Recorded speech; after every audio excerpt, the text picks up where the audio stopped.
আজকের প্রথম খবরটা হলো রাহুলের বিরুদ্ধে তদন্তে সিট গঠন করল দিল্লি পুলিশ। কেন্দ্রীয় স্বরাষ্ট্রমন্ত্রী অমিত শাহর আম্বেদকর মন্তব্যের জেরে সংসদে বিক্ষোভ দেখান কংগ্রেস সাংসদেরা। বিক্ষোভ চলাকালীন লোকসভার বিরোধী দলনেতা রাহুল গান্ধীর ধাক্কার জেরে দুই বিজেপি সাংসদ পড়ে গিয়ে মাথায় চোট পান। গেরুয়া শিবিরের এই অভিযোগের ভিত্তিতে তদন্ত শুরু করে দিল্লির অপরাধ দমন শাখা। তদন্তভার হাতিয়ে নিয়েই এবার ঘটনার রহস্য ভেদে বিশেষ তদন্তকারী দল সিট গঠন করল দিল্লি পুলিশ। শুক্রবার রাত 8টার মধ্যে এই ঘটনার যাবতীয় নথিপত্র হাতে পেয়েছেন অপরাধ দমন শাখা। এসিপি রমেশ লাম্বার নেতৃত্বে বিশেষ টিম তদন্ত শুরু করেছে। সেই টিমে রয়েছে 2 জন অ্যাসিস্ট্যান্ট পুলিশ কমিশনার, 2 জন ইন্সপেক্টর, 3 জন সাব ইন্সপেক্টর। এই 7 সদস্যের দল সরাসরি ডেপুটি পুলিশ কমিশনারকে তদন্ত রিপোর্ট পেশ করবেন। খতিয়ে দেখা হবে সিসিটিভি ফুটেজও। গোটা ঘটনায় পাল্টা প্রতিক্রিয়া দিয়েছেন রাহুল গান্ধী। তিনি বলেন, আমি সংসদের ভিতরে যাওয়ার চেষ্টা করেছিলাম, তখন আমাকে আটকান বিজেপি সাংসদরা। আমাকে ধাক্কা দেওয়ার পাশাপাশি হুমকি দেওয়া হয়, ধাক্কা দেওয়া হয় প্রিয়ঙ্কাকেও। এটা সংসদ, ফলে এখানে যাওয়ার অধিকার আমাদের রয়েছে। মুখ্য বিষয় এটাই যে সংসদের ভিতর সংবিধান ও বাবা সাহেব আম্বেদকরকে অপমান করা হয়েছে। আজকের পরবর্তী খবরটি হলো ভারতে প্রায় অর্ধেক ভুয়ো খবর রাজনৈতিক দাবি সমীক্ষায়। ভুয়ো খবর এখন বড় সমস্যা। একইভাবে ডিফেক ও বহু তারকা এদেশে ডিফেকের খপ্পরে পড়েছেন। এই অবস্থায় একটি সমীক্ষা দেখা গিয়েছে এদেশে ভুয়ো খবরের অর্ধেকই রাজনৈতিক। নকল তথ্য সরবরাহের প্রাথমিক উৎস হিসেবে সামাজিক মাধ্যমকে দায়ী করা হয়েছে সমীক্ষায়। ইন্ডিয়ান স্কুল অফ বিজনেস ও সাইবার পিস সমীক্ষাটি করেছে। সমীক্ষায় নকল খবরের প্রসার, তার উৎসের সঙ্গে ভুয়ো খবর যারা ছড়াচ্ছে তাদের আচার আচরণ, মনোভাবও প্রকাশিত হয়েছে। মিথ্যে খবর সমাজের বিভিন্ন অংশে কেমন প্রভাব ফেলে সেই দিকটিও উঠে এসেছে সমীক্ষায়। জাল খবরের অর্ধেকই রাজনৈতিক। সমীক্ষার পরিসংখ্যানে দেখা যাচ্ছে নকল খবরের 46% রাজনৈতিক, 33.6% সাধারণ খবর, ধর্মীয় খবর 16.8%। সমীক্ষায় জাল খবরের উৎস হিসেবে সোশ্যাল মিডিয়াকে উল্লেখ করা হয়েছে। সমীক্ষা বলছে 77.4% খবর আসে সেখান থেকে। মেইন স্ট্রিম মিডিয়ার ভূমিকা 23%। সোশ্যাল মিডিয়ার মধ্যে আবার 61% টুইটারের, 34% আসে ফেসবুক থেকে। আজকের পরবর্তী খবরটি হলো don't under estimate India, Bangladesh ইস্যুতে মহাগুরুর বাণী। এক সুবলে ছবি করে দেওয়ার ভঙ্গিতে মহাগুরুর হুঁশিয়ারি। Don't under estimate India. শনিবার হুগলিতে বিজেপির সদস্য সংগ্রহ অভিযানে গিয়ে বাংলাদেশ ইস্যুতে এমনটাই মন্তব্য করেছেন মিঠুন চক্রবর্তী। তবে দুদেশের পারস্পরিক সম্পর্কে অবনতি যে তাকে দুঃখ দেয় সেই কথাও জানিয়েছেন তিনি। রাজ্য জুড়ে চলা বিজেপির সদস্য সংগ্রহ অভিযানে অংশ নিতে শনিবার হুগলি গিয়েছিলেন মিঠুন। সেখানে সাংবাদিকদের মুখোমুখি হয়ে বিভিন্ন বিষয়ে বক্তব্য রাখেন তিনি। তখনই বাংলাদেশে ঘটে চলা ধারাবাহিক সাম্প্রদায়িক অশান্তি, সংখ্যালঘু নির্যাতন সম্পর্কে বক্তব্য রাখতে গিয়ে তিনি বলেন, বাংলাদেশ নিয়ে আমাদের একটা আবেগ অনুভূতি রয়েছে। পশ্চিমবঙ্গের অনেকেরই মনে হয় সেটা আছে, কিন্তু বাংলাদেশ এরকম হয়ে যাবে আমরা কোনোদিনও ভাবিনি। আবেগের জায়গা নষ্ট হয়ে যাওয়ায় খুব কষ্ট পেয়েছি। তারপর যা সব কথাবার্তা শুনছি, টিভিতে দেখছি, ওদের নেতারা যে যা পারছে কথাবার্তা বলছে। আমি একটা কথাই বলবো, ভারতকে খাটো করে দেখবেন না। Don't under estimate India. আজকের পরবর্তী খবরটি হলো পাকিস্তানের সেনা ছাউনিতে জঙ্গি হামলায় নিহত 16 জন, দায় স্বীকার পাক তালিবানের। পাকিস্তানের আফগান সীমান্তে তালিবান জঙ্গি গোষ্ঠীর হামলায় নিহত 16 পাক সেনা জওয়ান।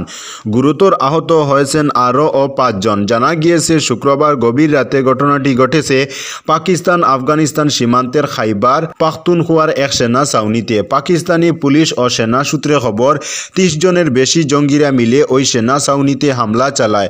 প্রায় 2 ঘন্টা ধরে চলে গুলির লড়াই। এমনকি জঙ্গিরা সেনা ছাউনির ওয়্যারলেস যোগাযোগ ব্যবস্থার যন্ত্রপাতি সহ বিভিন্ন গুরুত্বপূর্ণ কাগজপত্রে আগুন ধরিয়ে দেয়। ইতিমধ্যেই এই হামলায় দায় স্বীকার করে নিয়েছে পাকিস্তান তালিবান গোষ্ঠী। একটি বিবৃতি জারি করে জানানো হয়েছে, গোষ্ঠীর সিনিয়র কমান্ডারদের মৃত্যুর বদলা নিতেই এই হামলা চালানো হয়েছে। পাক সেনার মেশিন গান সহ বহু সামরিক সরঞ্জাম দখল করা হয়েছে বলে দাবি করেছে তালিবানরা। যদিও পাক সেনাবাহিনীর তরফে এখনো পর্যন্ত এই হামলা নিয়ে কোনো বিবৃতি প্রকাশ করা হয়নি।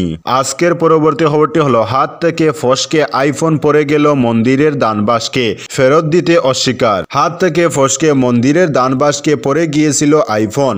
সঙ্গে সঙ্গে মন্দির কর্তৃপক্ষের কাছে ছুটে যান দীনেশ নামে ওই ব্যক্তি, কিন্তু কর্তৃপক্ষ আইফোনটি দেবোত্তর সম্পত্তি বলে তা দিতে অস্বীকৃতি জানিয়েছে। ভারতের তামিলনাড়ুর তিরুপরুরের আরুলমিগু কান্দাস্বামী মন্দিরে এমন ঘটনা ঘটে, পরে ওই ব্যক্তির কাকতি মিনতিতেও কাজ হয়নি। ভারতীয় সংবাদ মাধ্যমের খবরে বলা হয়, তামিলনাড়ুর এক মন্দিরের এই ঘটনায় হইচই পড়ে গেছে সোশ্যাল মিডিয়া। এতে বলা হয়, মন্দিরে ভগবানের দর্শনে গিয়েছিলেন এক ব্যক্তি, দিতে গিয়েছিলেন প্রণামী। সে সময় অসাবধানতায় ওই ব্যক্তির আইফোন পড়ে যায় দানবাসকে। স্বভাবতই মন্দির কর্তৃপক্ষের সঙ্গে কথা বলে ফোন ফেরত চান ওই ব্যক্তি, কিন্তু তখন ওই ব্যক্তিকে বলা হয় প্রণামী বাসকে যখন ফোন পড়ে গেছে তখন তা মন্দিরেরই সম্পত্তি। জানা গেছে গত মাসে দীনেশ তার পরিবার নিয়ে ওই মন্দিরে যান, কিন্তু প্রণামী দিতে গিয়ে ঘটে এই বিপত্তি। তখন তাকে জানানো হয় এই বাস্ক 2 মাসে একবার খোলা হয়, এখন আর কোনোভাবেই এটা খোলা যাবে না। হতাশ হয়ে বাড়ি ফিরে যান দীনেশ, অপেক্ষা করেন বাস্কটি খোলার। পরবর্তীতে বাস্ক খোলার দিন মন্দিরে যান দীনেশ, কিন্তু কর্তৃপক্ষ আজব দাবি করে জানান মোবাইল এখন ভগবানের হয়ে গেছে, সেটি আর ফেরত দেওয়া যাবে না। এ নিয়ে তর্ক হয়, কিন্তু নিজেদের সিদ্ধান্তেই অটল থাকে মন্দির কর্তৃপক্ষ। দীনেশ ফের অনুরোধ করায় তারা জানায় গুরুত্বপূর্ণ নথির জন্য তিনি চাইলে সিম কার্ড বের করে নিতে পারেন। ভারতীয় সংবাদ মাধ্যমকে মন্দিরের নির্বাহী অফিসার বলেন, তার আইফোনটি দানবাস্কের মধ্যে পড়েছে আমরা নিশ্চিত নই, কারণ দানবাস্কটি লোহার বেড়া দিয়ে ঘেরাও করা। আজকের পরবর্তী খবরটি হলো, আমরা আল্লাহর উপর ভরসা করি, হাসিনার ভরসা ভারতে, বললেন দুলু। বিএনপির কেন্দ্রীয় নেতা ও সাবেক মন্ত্রী অ্যাডভোকেট এম রুহুল কুদ্দুস তালুকদার দুলু বলেছেন, আমরা বিপদে পড়লে আল্লাহর উপর ভরসা করি। সকল মুসলিম ইমানদারেরা আল্লাহর উপর ভরসা করে, আর আমাদের দেশের পতিত স্বৈরাচার শেখ হাসিনার ভরসা ভারতের উপরে। শেখ হাসিনা বিপদে পড়লে তার একমাত্র জায়গা ভারত। ভারত সরকারের বাংলাদেশের হিন্দুদের জন্য কোনো দরদ নেই। ভারতের সকল দরদ শেখ হাসিনা ও আওয়ামী লীগের জন্য, কারণ শেখ হাসিনা বাংলাদেশের ক্ষমতায় থাকলে তারা আমাদের দেশকে ইচ্ছেমতো লুটপাট করতে পারে। আমাদের দেশকে শোষণ করতে ও লুটপাট করতে তখন ভারতের সুবিধা হয়। এজন্যই ভারতের শেখ হাসিনার জন্য এত মায়া কান্না। শেখ হাসিনা ও আওয়ামী লীগকে বাঁচাতে তাই ভারতীয় মিডিয়া প্রতিদিন মিথ্যা প্রপাগান্ডা ছড়াচ্ছে। হাসিনা ভারতে বসে বসে আমাদের দেশকে অশান্ত করতে একের পর এক ষড়যন্ত্র করছেন। আওয়ামী লীগের ফেসবুক পেজ থেকে এবং তাদের আত্মগোপনে থাকা নেতাদের ফেসবুক পেজ থেকে নিয়মিত মিথ্যা সংবাদ প্রচার করে দেশকে অশান্ত করার অপচেষ্টা চলছে। দেশের মানুষকে তাদের এসব ষড়যন্ত্র সম্পর্কে সজাগ থাকতে হবে। আজকের পরবর্তী খবরটি হলো, গাজায় যুদ্ধবিরতির আলোচনা চূড়ান্ত পর্যায়ে।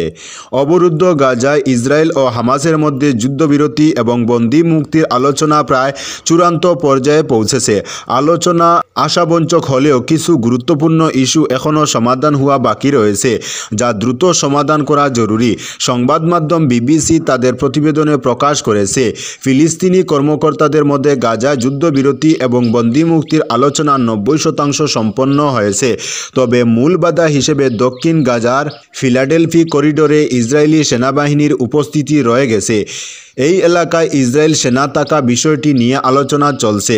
এছাড়া গাজা ও ইসরায়েলের সীমান্তে একটি বাফার জোন গঠন এবং সেনা উপস্থিতির বিষয়ে একটি সম্ভাব্য চুক্তি রয়েছে। যদি এসব বিষয় সমাধান হয় তবে 3 পর্যায়ে একটি যুদ্ধবিরতি চুক্তি সই হতে পারে। এই চুক্তির প্রথম পর্যায়ে 20 জন ফিলিস্তিনি বন্দির বিনিময়ে একটি নারী সেনা মুক্তি পাবে। বন্দীদের তালিকা 400 জনের মধ্যে থেকে তৈরি হবে। তবে মারওয়ান বারগৌতির মুক্তি সম্ভব নয়, কারণ ইসরায়েল তার মুক্তি অনুমোদন দিবে না। তো বন্ধুরা, আজকের জন্য এতটুকু। পরবর্তী কোনো নতুন ভিডিওতে দেখা হবে, তখন অবধি ধন্যবাদ।